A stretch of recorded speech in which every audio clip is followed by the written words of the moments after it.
Guys ఒక movie వచ్చిన తర్వాత ఆ మూవీని ఏ విధంగానైనా మనం ట్రోల్ చేసుకోవచ్చు. సో మూవీ రాకముందే పోస్టర్ల మీద ట్రోలింగ్ అయితే చేస్తున్నారు అన్నమాట. సో ఇది ఇప్పటి నుంచి అలా కాదు, సాహో మూవీ ఎప్పుడైతే రిలీజ్ అయిందో అప్పుడు ఫస్ట్ టైం ఒక ట్రోల్ అయితే చేశారన్నమాట. సో సుజిత్ గారు అయితే దానికి రిప్లై అయితే ఇచ్చారు.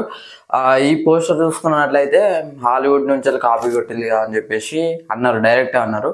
సుజిత్ గారు చెప్పారు హాలీవుడ్ నేమ్ ఏంటో చెప్పండి, ఆ మూవీ నేమ్ ఏంటో చెప్పండి అని అనడంతో ఆ క్వశ్చన్ వేసేటోళ్ళు అయితే సపరేక్కున్నారు అనమాట. సో ఆ మూవీ ఏంటో తెలియదు, ఏదో తెలియదు, డైరెక్ట్ కాపీ అని చెప్పేసి చెప్తున్నారు. సో మన ప్రయత్నంలో హేటర్స్కి అయితే రిప్లై ఇచ్చే ప్రయత్నం చేద్దాం ఈ పెద్ద మూవీ గురించి అయితే. సో ఇప్పుడైతే ఈ టాపిక్ ఎందుకనంటే, సో ఈ మూవీ ఫస్ట్ లుక్ ఈ రోజు అయితే రామ్ చరణ్ గారి బర్త్డే అనమాట. సో ఆయన బర్త్డే స్పెషల్గా అయితే ఫస్ట్ లుక్ రిలీజ్ చేస్తారు, టైటిల్ కూడా రివీల్ చేస్తారు.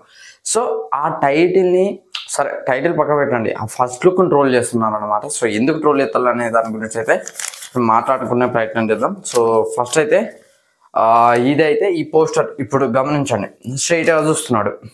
ఇదే పోస్టర్ని పుష్ప పార్ట్ 1 అది ఉన్నాయి కదా, పుష్ప ది రైజ్, దాని ఫస్ట్ లుక్ అల్లు అర్జున్ గారి ఫస్ట్ లుక్ కూడా సేమ్ ఇట్లనే ఉన్నదని చెప్పేసి ఈ రెండింటిని ట్రోల్ చేస్తారు. వీళ్ళు కాపీ కొట్టిందని చెప్పేసి కాపీ కొడితే మీకు ఎందుకు అని నేను అంటున్నాను. ఎందుకు వాళ్ళ ప్రొడక్షన్ హౌస్, వాళ్ళ హీరో, వాళ్ళ డైరెక్టర్, వాళ్ళ గురువు గారు కొడతారు, మీకు ఎందుకు? అది కాపీ లెక్క ఉన్నాయి. సరే ఎవరు ప్రతి క్లోజప్ కాపీ అంటే నడవదమ్మా అక్కడ.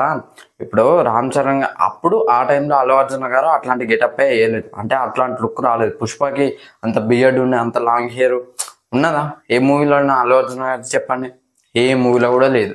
ఇప్పుడు నేనేమంటా అంటే, ఇప్పుడు రామ్ చరణ్ గారి లుక్లో కూడా మీరు గమనించండి, ఒక రంగస్థానంలో తప్పించే లాంగ్ బియర్డ్, ఆ హెయిర్ లాంగ్ హెయిర్ ఎక్కడన్నా ఉన్నదా చెప్పండి? ఏ మూవీలో ఉన్నది? పలానా మూవీలో ఉన్నదని మీరు చెప్పండి, నేను చెప్తా దానికి సమాధానం. సో ఏ మూవీలో కూడా లేదు కదా. సో అట్లాంటి తీసుకున్నారు. ఇప్పుడు ఫర్ ఎగ్జాంపుల్ ఒక డైరెక్టర్ ఉన్నాడు, అతని అసిస్టెంట్ ఉన్నారు. ఇప్పుడు నేర్పించే ముందు ఏం చెప్తారు, ఇట్లా కెమెరా యాంగిల్స్ ఉండాలి అది ఇది అని కొద్దిగా చెప్తారు అనుకో రాదు. ఇప్పుడు చెప్పినప్పుడు అంటే కింద అసిస్టెంట్ ఏం చేస్తాడు అదే విధంగా చేస్తారు కదా. సో ఆయనలా కాకుండా ఇప్పుడు ఒక డైలాగ్ ఉంటుంది రెబల్ మూవీలో, మిమ్మల్ని చూస్తే పెరిగాను, మీలా కాకుండా ఇంకెలా అవుతాను అని చెప్పేసి ఒక డైలాగ్ ఉంటుంది. సో అది కూడా అంతే.